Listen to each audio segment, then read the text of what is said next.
Hello नमस्कार दोस्तों, मैं हूं आपका होस्ट जशन। वेलकम करता हूं आपका इस podcast series be the change एक नए एपिसोड। आज का पॉडकास्ट एपिसोड बहुत ज्यादा डीप होने वाला है क्योंकि इसमें हम ऐसी चीजें शेयर करेंगे, ऐसी चीजें कुछ लोगों को मिथ लगती हैं और कुछ लोगों को ये लाइफ चेंजिंग लगती हैं कि क्या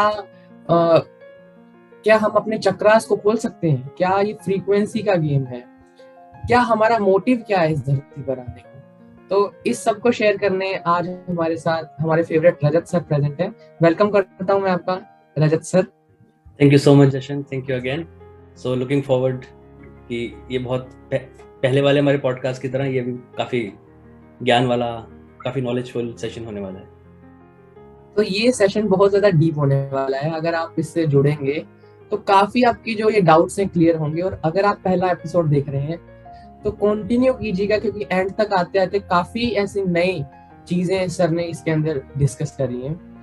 तो मैं स्टार्ट करना चाहूंगा सर हमारे पहले क्वेश्चन से कि एक इंसान का, हम मानव शरीर में इस धरती पर आए हैं, एक इंसान का अल्टीमेट ट्रूथ क्या है। कुछ लोग पैसे के पीछे भागते हैं, कुछ माया के पीछे, कुछ किसी चीज के पीछे, कुछ सोचते हैं कि संन्यास अपनाकर वो इस जीवन को सफल बना सकते हैं। तो क्या ये अल्टीमेट ट्रूथ है, क्या चीज है, क्या ऐसा गोल है जिसके लिए हम इस धरती पर आए हैं? तुमने पहले क्वेश्चन में ही सिक्सर मार दिया। ये क्वेश्चन इतना इंपॉर्टेंट है जशन कि मतलब हर चीज यहीं पे शुरू हो जाती है, यहीं पे खत्म हो जाती है कि सच क्या है। और हर किसी के लेवल पे, हर किसी की चेतना जैसे बढ़ती रहती है, कॉन्शियसनेस बढ़ती रहती है, उसके लिए सच की डेफिनेशन भी चेंज होती रहती है। किसी बच्चे के लिए सच कुछ और है, किसी फिफ्थ ग्रेडर के लिए सच कुछ और है।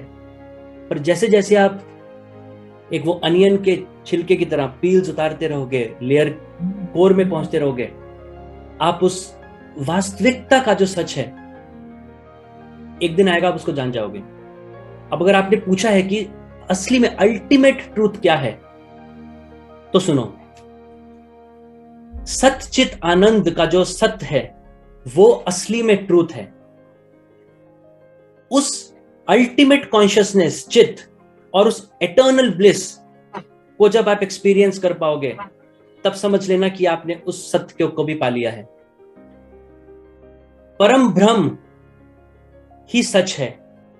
वो परम ब्रह्म, वो परमात्मा जिसकी हम आत्मा एक अंश हैं, वो परम ब्रह्म जो एक ही समय में हर जगह है, सर्वव्यापी है, सर्वस्व है और कहीं भी नहीं। एक ही टाइम पे, एक ही समय पे वो सब कुछ है और कुछ भी नहीं। वो परम ब्रह्म जिससे पूरी सृष्टि की उत्पत्ति हुई है, पूरी सृष्टि की क्रिएशन हुई है, और एक दिन महाप्रलय के दिन उसी में हम सबको मिल जाना है। मतलब वो अल्टीमेट परम ब्रह्म which is at the same time everything and nothing, which is everywhere and nowhere, from where everything is created and into which everything will dissolve one day into nothingness. पिछले पॉडकास्ट में मैंने बोला था परा प्रकृति और अपरा प्रकृति, जो कृष्ण ने अर्जुन को भगवत गीता में बताया है।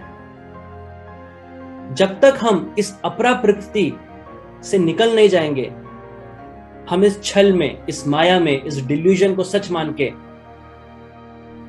जन्म मरण की साइकिल में लगे रहेंगे। हमारा परम कर्तव्य इस मानव शरीर को पाने का, इस अपरा प्रकृति के चंगुल से निकल के उस परा प्रकृति में, उस परम ब्रह्म में लीन हो जाने का है।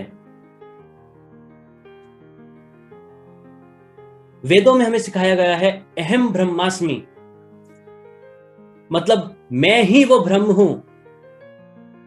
वो परम ब्रह्म कहीं बाहर मुझे नहीं ढूंढना, अपने अंदर ढूंढना है, मैं ही उसका एक अंश हूं।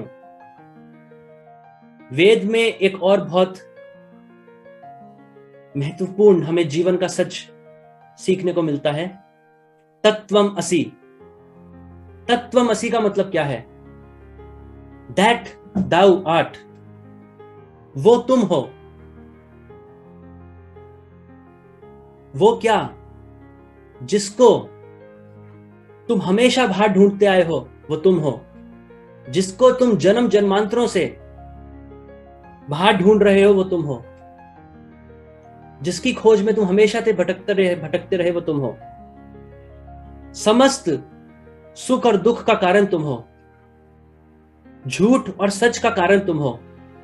अपमान और सम्मान का कारण तुम हो। जीत और हार, सफलता और असफलता का कारण तुम हो। अब ये द्वैत कहां से आ रहा है? सुख दुख, सम्मान अपमान, जीत हार, सफलता असफलता, ये द्वैत कहां से आ रहा है और एक कारण कहां से आ रहा है? यही मैंने पहले तुम्हें बताया था। इस द्वैत को हमें खत्म करके अद्वैत में जीवन को स्थित करना है, अद्वैत में खुद को स्थित करना है। इसीलिए मैंने पिछले पॉडकास्ट में बोला था, हमारे शरीर के अंदर भी ईड़ा नाड़ी और पिंगला नाड़ी, हमारी चंद्र नाड़ी और सूर्य नाड़ी, वहां तक जब तक वहां हमारे प्राण चलते रहेंगे ऊपर नीचे, जब तक हम वहां से श्वास लेते रहेंगे, जब तक हमारी प्राणिक लाइफ फोर्स के लिए हम ईड़ा और पिंगला का इस्तेमाल कर रहे हैं, तब तक हम इस द्वंद में फंसे रहेंगे। हमें वहां से अपने प्राणों को खींचकर विड्रॉ कर रीढ़ की हड्डी के बीच में, सुषुम्ना नाड़ी के बीच में भगवान परम ब्रह्म को मिलने के लिए सुषुम्ना नाड़ी से अपने प्राण को ऊपर की तरफ जिस दिन हम ले गए, उस दिन हम सच के बहुत करीब पहुंच जाएंगे। इसलिए हमें उस सुषुम्ना नाड़ी के अंदर जाकर इस कारण को, इस अद्वैत को खत्म कर अपने इन कर्मों को भस्म कर, क्योंकि इन कर्मों से ही ये अद्वैत, इन कर्मों से ही ये द्वैत, ये कारण जन्म लेता है, जो हमारे जन्म मरण का कारण है। तो अपनी सुषुम्ना नाड़ी से अपने कर्मों को भस्म करते हुए हमें अपने निर्मल स्वरूप, जो हमारा वास्तविक स्वरूप है, उसमें स्थित होना, उस परम ब्रह्म में जहां से हम आए हैं, खुद को दोबारा लीन कर देना, उससे मिल जाना, यही सत्य है। अब ये कैसे हो सकता है? ये कारण, ये अद्वैत, हम सुषुम्ना नाड़ी से कैसे अपने प्राणों को ऊपर ले जाकर इस द्वैत को, इस कर्मों के बंधन को से हम मुक्त हो सकते हैं? वो हो सकते हैं केवल योग से। अब चाहे आप उसको भक्ति योग बोलो, भक्ति योग करो, महान है भक्ति योग भी, चाहे आप राज योग करो, चाहे आप क्रिया योग करो, चाहे आप सहज योग करो, चाहे आप ज्ञान योग करो, मंजिल एक है। इसलिए मनुष्य जाति के लिए सबसे बड़ा धर्म क्या है? अब मैं तुमसे पूछता हूं, मनुष्य जाति के लिए सबसे बड़ा धर्म है अपने आप को इस परम ब्रह्म से मिलाने की प्रक्रिया, सबसे बड़ा धर्म है। मतलब योग सबसे बड़ा धर्म है। हिंदू मुस्लिम सिख ईसाई ये धर्म नहीं है, ये धर्म कांड हम लोगों ने बनाए हैं। जिस चीज को हम सच सोचते हैं, वो अंधविश्वास और वो विश्वास, वो बिलीफ और वो सुपरस्टिशंस, उसके बेसिस पे अपना जीवन को चलाना, अपने जीवन जीना, उसको हम धर्म मान के बैठे हैं। तो धर्म ये नहीं है, ये सब धर्म कांड है हमारे बनाए हुए। धर्म है, सबसे बड़ा धर्म लोग कहते हैं परोपकार है, पर उससे भी बड़ा धर्म मनुष्य जाति के लिए अगर कोई है तो वो है योग। ये प्रक्रिया जिससे अपनी आत्मा को उस परमात्मा, उस सच में मिलाना है। इसीलिए रमन महर्षि ने बोला है, your own self realization is the greatest service you can render the world. मतलब तुम्हारा अपना आत्मज्ञान, किसी और पे परोपकार नहीं, तुम्हारा अपना आत्मज्ञान, यही एक ऐसी चीज है जो दुनिया के लिए, विश्व के लिए तुम्हारा सर्वोत्तम परोपकार होगा। कृष्णा ने अर्जुना को महाभारत में युद्ध से पहले क्या बोला था? यदा यदा ही धर्मस्य। यदा यदा ही धर्मस्य का क्या मतलब है? कृष्ण ने बोला था जब पाप और अधर्म बढ़ेगा तब तक मैं आऊंगा धरती पर। अब वो अधर्म क्या है? वो किसी का खून करना, किसी को हानि पहुंचाना, किसी का मर्डर करना, वो अधर्म नहीं है। वो पाप नहीं है, वो पाप और अधर्म का कॉन्सिक्वेंस है, एक रिजल्ट है। अधर्म क्या है? तुम्हारा खुद को परमात्मा से, परम ब्रह्म से अलग मानना अधर्म है, अज्ञानता है। सोचो, अगर तुम अभी भी अहम ब्रह्मास्मि अपने अंदर, अपने कण कण से महसूस करते हो, कोई गलत काम कर पाओगे? हर किसी में तुम्हें वही अपना अपना अंश दिखेगा, जिसको ग्लोबल वन कॉन्शियसनेस बोलते हैं, एक चेतना बोलते हैं, अल्टीमेट सबकॉन्शियस। तो गलत काम करना अधर्म नहीं है, वो तो एक उसका सिम्टम है, एक एंड रिजल्ट, एक कॉन्सिक्वेंस है। अधर्म है खुद को उससे अलग अपने आप को महसूस करना, अज्ञानतावश, अपने तमोगुणवश, अपने पुराने कर्मों के वश। तो यदा यदा ही धर्मस्य, वो धर्म क्या है? वो धर्म है खुद को, अपने आप को परमात्मा से मिलाना। और वो परमात्मा जो सब कुछ है और कुछ भी नहीं,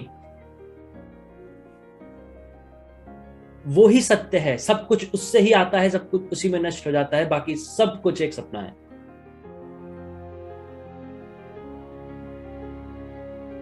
जी जशन सर, हमारे वेदास में बात करी गई है एको हम वही स्वामी, मतलब श्री विष्णु कहते हैं कि मैं एक हूं, एक होने के बावजूद भी मैं हर जगह प्रेजेंट हूं, एक होने से ज्यादा होने की मंशा रखता हूं। और इसे सर सिंपली अगर हम समझना चाहें तो, correct me if I am wrong, कि हम ऐसे भी समझ सकते हैं देयर इज अ सन और there are several pots containing water, कि हम अलग अलग पोर्ट्स हैं जिनके अंदर अलग अलग कंटेंट ऑफ वाटर है विद डिफरेंट शेप्स, और डिपेंडिंग अपॉन आवर शेप हम उस सनलाइट को रिसीव कर रहे हैं। तो क्या हम ऐसे समझ सकते हैं कि there is an ultimate subconscious ultimate truth जो कि अपना रेज भेज रहा है, और depending upon our own level of consciousness हम उसे रिसीव कर पा रहे हैं हम सब एक। एब्सोल्युटली। मैं हमेशा यही बोलता जाता हूँ अपने चैनल पे भी, तुम्हारे साथ पॉडकास्ट पे भी, घूम फिर के तुम कोई भी क्वेश्चन पूछो, मैं एंड में वो चीज घुसा ही देता हूँ। क्या? कि हम उस सुपर कॉन्शियसनेस का एक अंश हैं। हमने अपने ऊपर, हमारी आत्मा के ऊपर, हमने कारण शरीर, उसके ऊपर सूक्ष्म शरीर, उसके ऊपर स्थूल शरीर, उसके ऊपर तमोगुण, उसके ऊपर अपने संस्कार, वृत्तियां, वो सब इतना मल इकट्ठा कर लिया है कि हम भूल चुके हैं हम कौन हैं। हमें बस अपना एंटीना, योग से, कोई भी योग करो, हमें बस ऐसे सरेंडर कर देना है और अपना एंटीना हमें खोलना है शरीर का, कि वो जो रेस जो तुमने बोली, वो जो फ्रीक्वेंसी वो जो तुमने बोली, वो जो वाइब्रेशंस जो आ रही हैं, उसको हम रिसीव कर पाए अपने एंटीना में, अपने ट्रांजिस्टर में,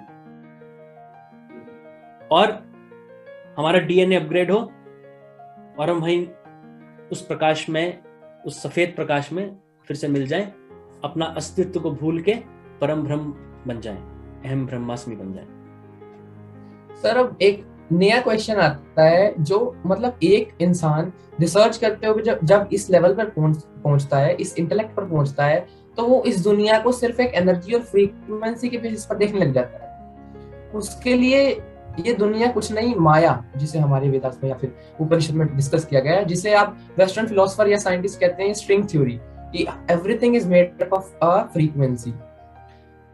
तो सर, जो ये फ्रीक्वेंसी है, जो है ना, ये एनर्जी का गेम है, कि लोग बिलीव करते हैं कि अलग अलग डायमेंशंस हैं, अलग अलग डायमेंशंस है।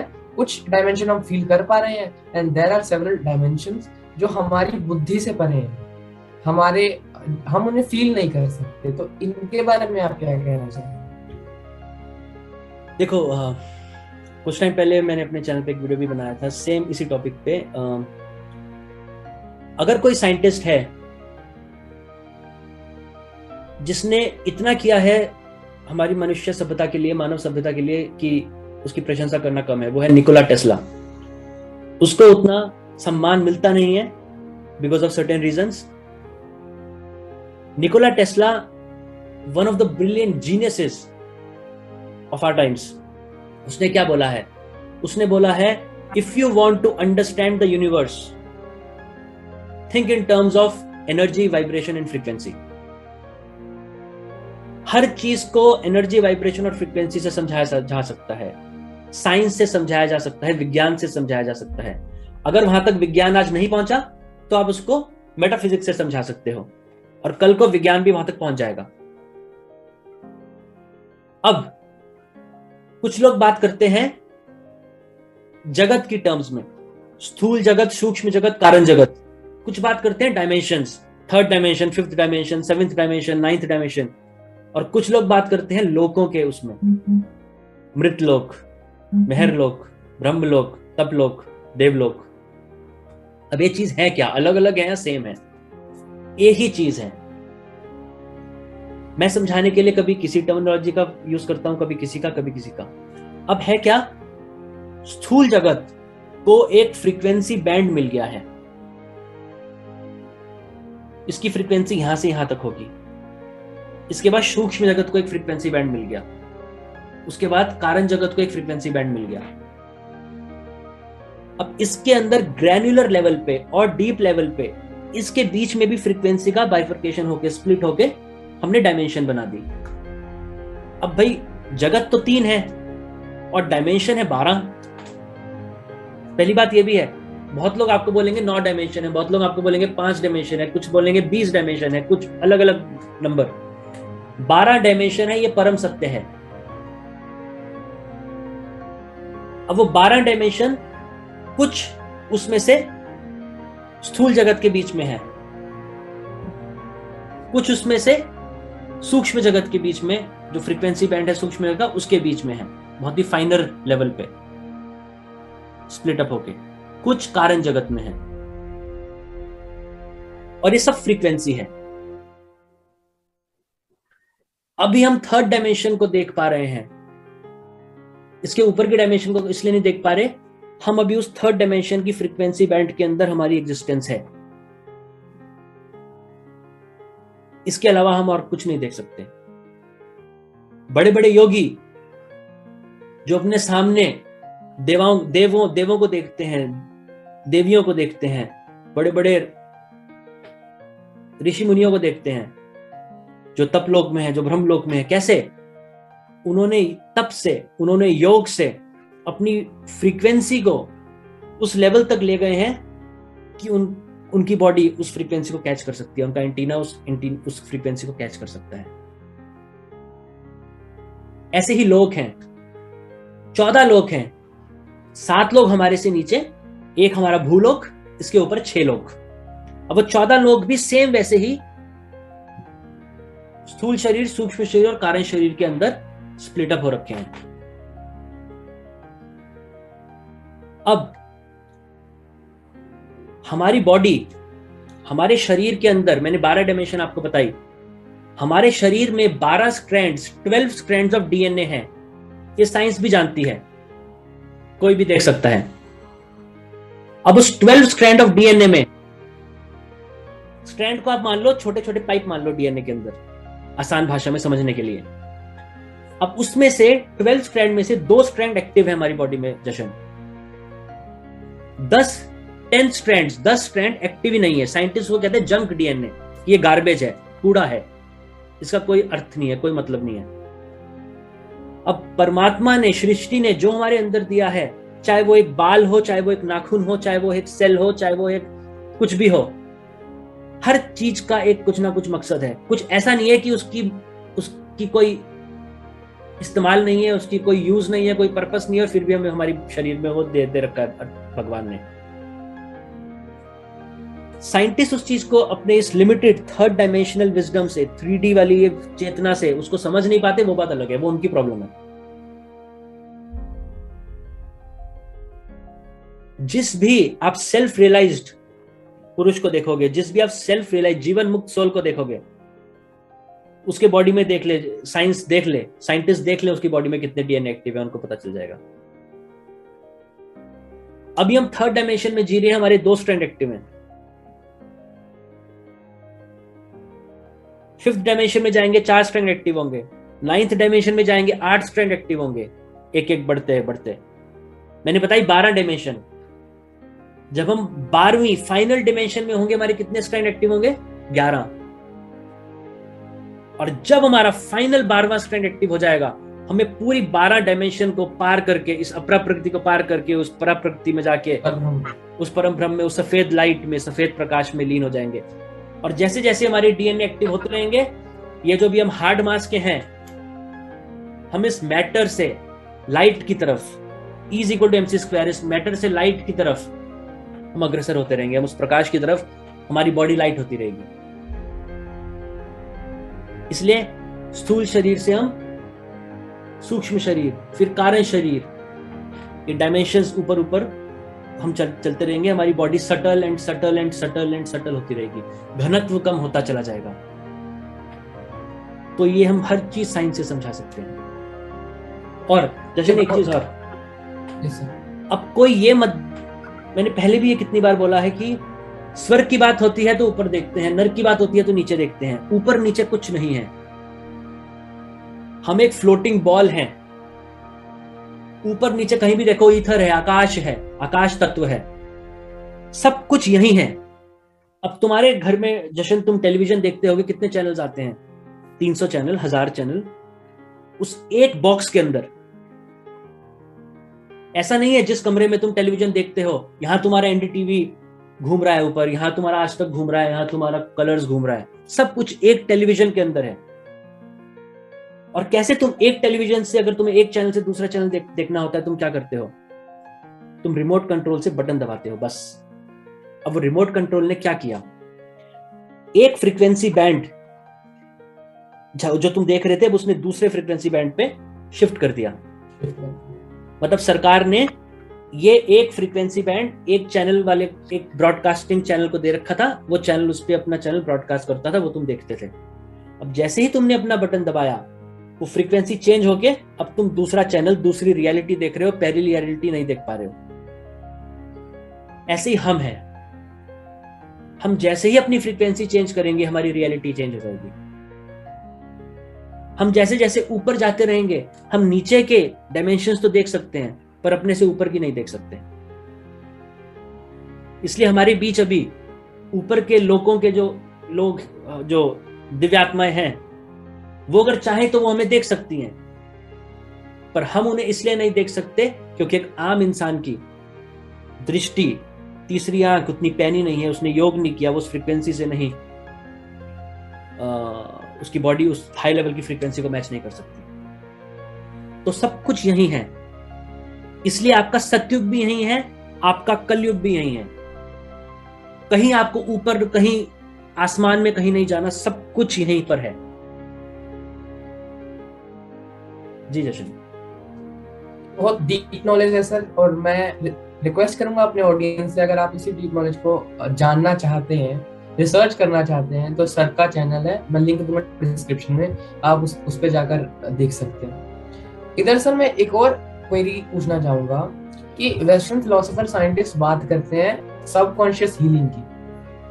अभी जो आपने बताया था 12 स्ट्रैंड्स ऑफ डीएनए के बारे में, तो activation of these strands through meditation, affirmation and manifestation, क्या वही है जो हमारे वैदिक साइंसेस में डिस्कस किया गया है? क्या आज वो उसी के बारे में बात कर रहे हैं जो ये बात करते हैं? जैसे डॉक्टर जोसेफ मर्फी है, उन्होंने पूरी किताब लिखी है the power of subconscious mind, कि कैसे हम अफर्मेशन से मैनिफेस्ट करके एक हीलिंग पावर को जनरेट कर सकते हैं। तो क्या ये हीलिंग पावर उसी 12 स्ट्रैंड्स ऑफ डीएनए से आती है? देखो, अफर्मेशन इतनी एक स्ट्रॉन्ग चीज है ना, बल्कि परमहंस योगानंदा, स्वामी शिवानंदा, जितने भी इंडिया में बड़े बड़े सेज हुए हैं, सबने कहा एफर्मेशन पावर है। एफर्मेशन में, एफर्मेशन वैसे ही काम करती है जैसे मंत्र काम करते हैं आपके। जैसे महामृत्युंजय मंत्र, कोई अगर महामृत्युंजय मंत्र को पूरी निष्ठा से, पूरी कंसंट्रेशन से, पूरे ध्यान से अगर करे, उसके चारों तरफ सुरक्षा कवच बन जाता है। उसको चाहे दिखे ना दिखे, पर एक योगी को दिख सकता है। ऐसे ही गायत्री मंत्र, ऐसे ही अफर्मेशन। अब एक हमारे योगियों ने हमारे ग्रंथों में लिखा है कि जहां चित्त वहां ध्यान, या जहां प्राण वहां ध्यान। तो एफर्मेशन का केवल यह मतलब नहीं है कि बस आप मुंह से मटरिंग कर रहे हो, मर्मरिंग कर रहे हो और उसका असर हो जाएगा। जो आप अफर्मेशन कर रहे हो उसको इतना सबकॉन्शियस माइंड से, उस थॉट से एक होना है, उस थॉट को अपने अंदर फील करना है। और हीलिंग होती है, हीलिंग क्या मैजिकल चीजें होती हैं, मिरेकल्स होते हैं। इसी को कॉन्शियस को क्रिएशन भी कहते हैं कई लोग, कॉन्शियस को क्रिएशन और लॉ ऑफ अट्रैक्शन भी कहते हैं कि आपको अगर अमीर होना है तो लोग क्या करते हैं, मंदिर में जाके भगवान मुझे अमीर बना दो, मुझे अमीर बना दो। इसका मतलब आप खुद मान रहे हो, आप यूनिवर्स में एनर्जी भेज रहे हो कि मैं अभी अमीर नहीं हूं, अभी अमीर नहीं हूं, इसलिए मुझे बना दो। तो आप कभी अमीर नहीं होगे।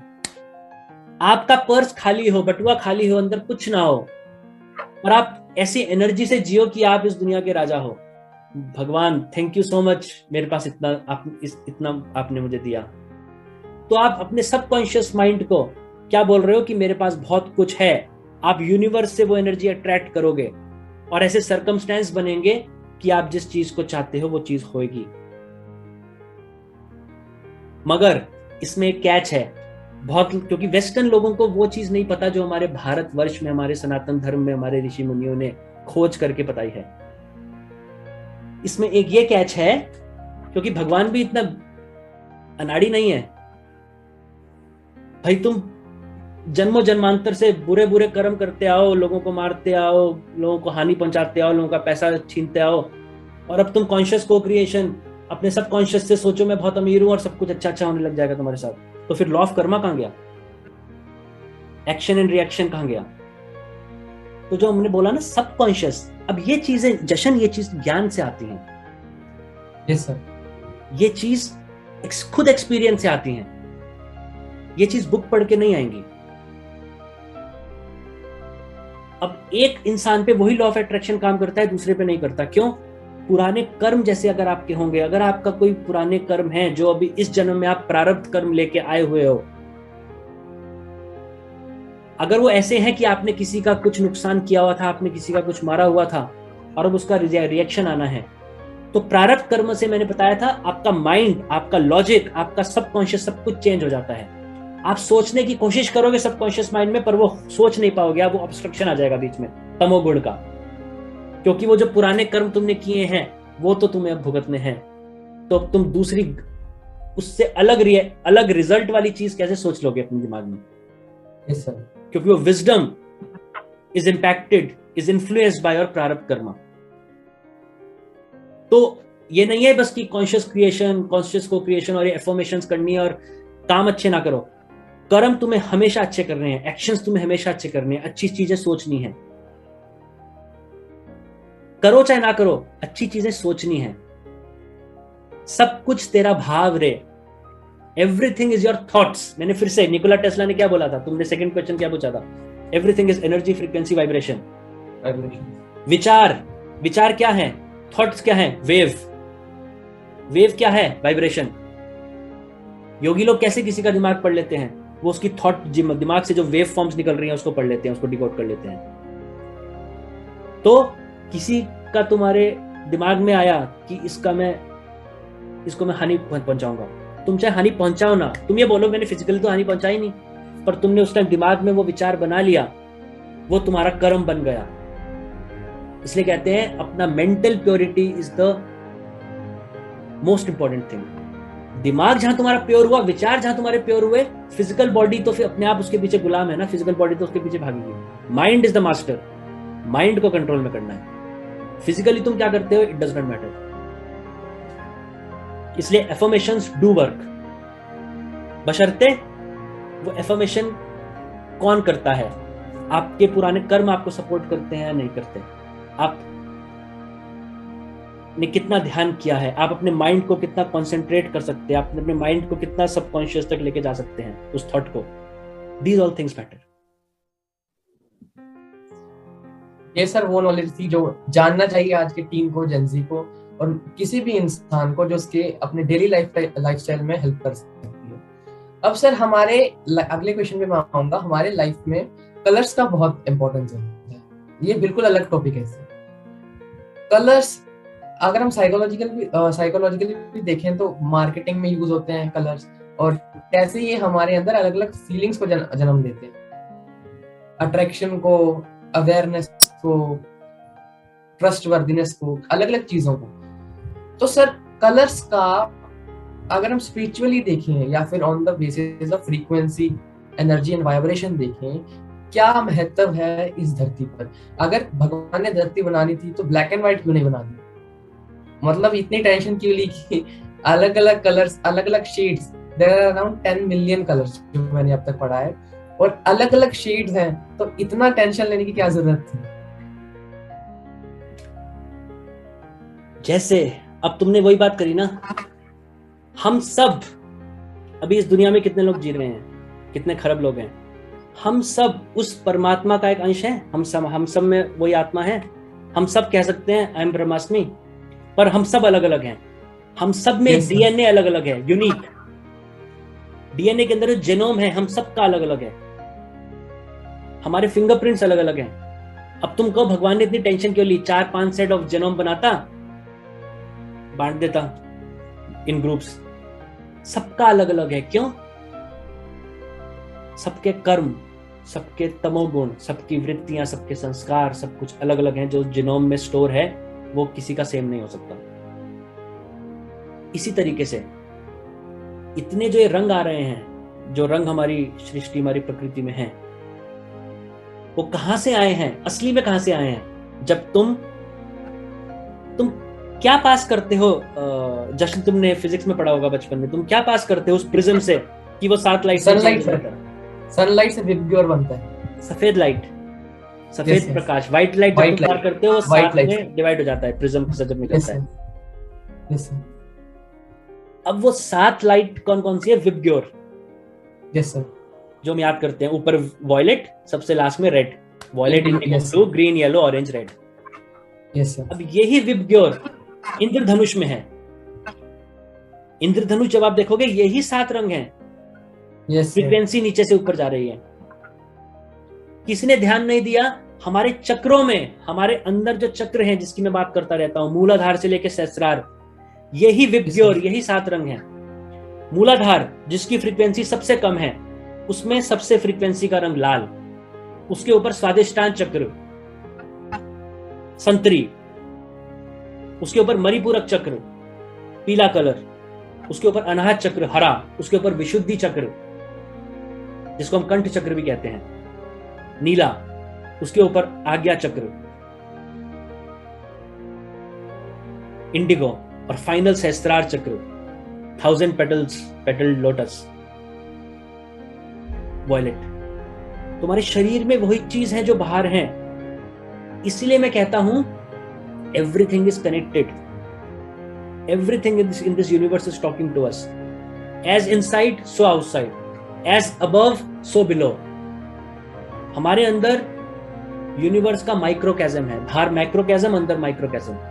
वही कृष्णा ने जब कृष्णा मिट्टी खा रहे थे, यशोदा ने डांटा, उनको मुंह खुलवाया, अंदर पूरा ब्रह्मांड दिख गया। तो जो हमारे अंदर है वही बाहर है। और जशन इसी तरीके से हमारी पूरी सनातन धर्म में रंगों पे बहुत ध्यान दिया गया है। ये ऋषि मुनि और साधु लोग भगवे वस्त्र पे इतना स्ट्रेस क्यों देते थे, इतना महत्व क्यों देते थे? भगवा वस्त्र क्या दर्शाता है? भगवा वस्त्र दर्शाता है अग्नि तत्व, पंचभूत में से अग्नि। वो ये दर्शाता है कि अग्नि जैसे होती है, अच्छा बुरा, किसी चीज से वो पार्शियलिटी नहीं करती, जो है उसको भस्म करके कर देती है। इसलिए भगवा वस्त्र जो धारण करते हैं वो ये करते हैं कि उनके अंदर ये जो द्वैत मैंने बताया, सुख दुख सम्मान अपमान, उनके अंदर वो कुछ नहीं है। वो सब कुछ भस्म होके, उनके सारे कर्म वगैरह सब भस्म होके वो उस निर्मल स्वरूप में स्थित हैं। और कुछ योगी सफेद जो वस्त्र धारण करते हैं, yes, वो भगवे से भी अच्छा होता है। सफेद वस्त्र का मतलब, सफेद वस्त्र उस सतोगुण को दर्शाता है, उस सफेद प्रकाश को दर्शाता है, परम ब्रह्म के, जहां पे हमें एक दिन जाके मिलना है। इसीलिए योगी लोग जिस चीज को बिछा के, जिसको आसन की तरह इस्तेमाल करके, जिसके ऊपर बैठ के ध्यान करते हैं, उसको भी वो कहते हैं हो सके तो वो नीचे का जो आपका आसन है वो सफेद रंग का हो। ऐसा ना हो कि लाल रंग का है या बहुत कलरफुल जैसे होते हैं ना, उस टाइप का ना हो, क्योंकि उसका असर पड़ता है। और जहां तुमने बोला कि भगवान, तुम्हारे क्वेश्चन के पहले पार्ट पे फिर से लौटते हैं कि जब भगवान ने इतना कॉम्प्लिकेटेड क्यों किया कि इतने सारे कलर्स बना दिए। अब वो जब प्रिज्म से, मैंने बताया, जब सफेद प्रकाश प्रिज्म से जब पार होता है, पास थ्रू होता है, तभी वो अलग अलग कलर्स में स्प्लिट होता है। Yes sir. वो अज्ञानता है। हम प्रिज्म के इस तरफ हैं, हमें सब ये दिख रहा है, हमें अपरा प्रकृति है, हमें अपरा प्रकृति से परा प्रकृति में प्रिज्म के उस तरफ जाके उस सफेद प्रकाश तक लौटना है, उस सफेद प्रकाश में जाना है। जब हम ज्ञान से भर जाएंगे तो हमें पता चलेगा, अच्छा ये सत्य था, ये सफेद प्रकाश यहां से आ रहा था जो उस तरफ हमें ऐसा दिखता है। तो एक इल्यूजन है, एक सपना है, एक माया है। तो हमें उस सफेद प्रकाश में खुद को लेके जाना है। जी जशन सर, अब अर्थ का हमारे लाइफ में बहुत इंपॉर्टेंट रोल है। अगर हम फिजिकली देखें तो ये वो जगह है जिसपे हम रह रहे हैं। स्पिरिचुअली भी देखें, जैसे आपने वाइब्रेशन फ्रीक्वेंसी की बात करी, तो हम बात कर रहे हैं कि ये एक ऐसा समय है, ये ट्रांजिशन पीरियड है, जहां पर जो ये अर्थ है, ये एक पीरियड ऑफ असेंशन से गुजर रहा है, एक जर्नी हो रही है इसकी। तो कैसे हम इस जर्नी से कनेक्टेड हैं, क्या इफेक्ट करेगा इस अर्थ का असेंशन फिजिकली या स्पिरिचुअली हम ह्यूमंस पे?